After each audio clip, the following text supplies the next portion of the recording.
Plusieurs défis existent pour l'utilisation de la formation à distance en formation professionnelle. Nous utiliserons l'acronyme FAD pour la désigner.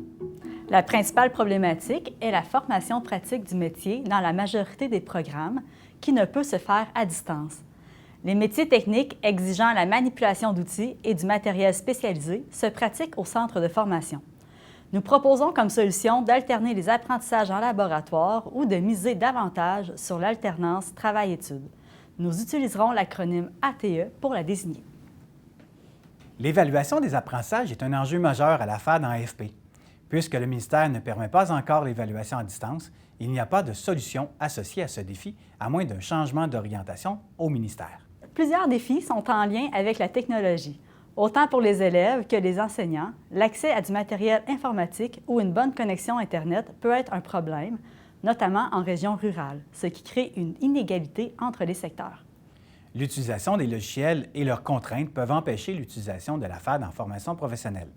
Au printemps 2020, le ministère a établi un partenariat avec une compagnie de télécommunications pour l'accès à distance de l'Internet et il a fourni des appareils informatiques aux élèves n'ayant pas ces équipements à la maison.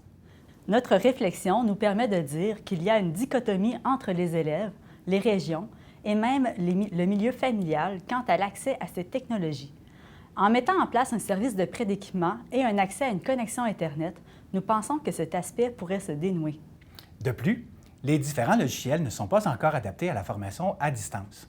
L'accès visuel des élèves lors d'un cours est important pour que l'enseignant puisse user de son professionnalisme pédagogique en vue de la réussite des élèves. Bien que les compagnies aient amélioré leurs produits, d'autres améliorations restent à venir.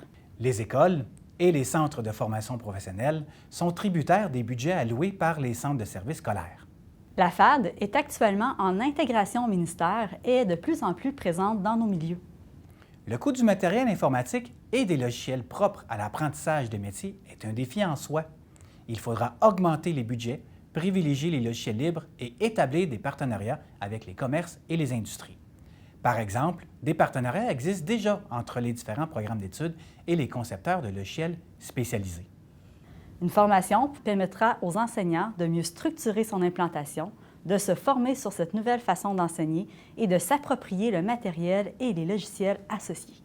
Un des grands défis est sans doute la motivation des élèves, surtout ceux ayant des besoins particuliers. Dans un même ordre d'idées, qu'en est-il du niveau d'adaptation des élèves et des enseignants à la FAD? Il nous apparaît important de faire une rotation des élèves en classe, alternée si possible avec des visites en entreprise où auront lieu la poursuite des apprentissages en ATE. Des appels fréquents à ces élèves et un suivi serré de leur apprentissage de l'ensemble des partenaires, tels que l'enseignant et le personnel professionnel, devront être mis en place afin de valoriser l'apprentissage des élèves et ainsi augmenter leur motivation. Récemment, plusieurs élèves et enseignants se sont appropriés la FAD. D'autres ne l'ont pas fait par choix ou par manque de compétences ou de confiance. Des formations sur les technologies pourront certainement aider à relever ce défi. Le respect des droits d'auteur est aussi un défi. En effet, certains enseignants comprennent mal leur rôle et responsabilités sur ce sujet. De la documentation est disponible à cet égard. Le partage des documents et des notes de cours entre enseignants est aussi à privilégier et à préconiser. Les enseignants ne devront pas oublier leur rôle en tant que vecteurs de la citoyenneté numérique.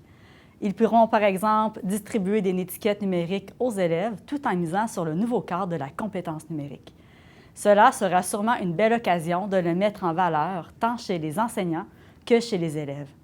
Une formation pourra leur être donnée sur la sécurité informatique, sur les logiciels et leurs droits et responsabilités.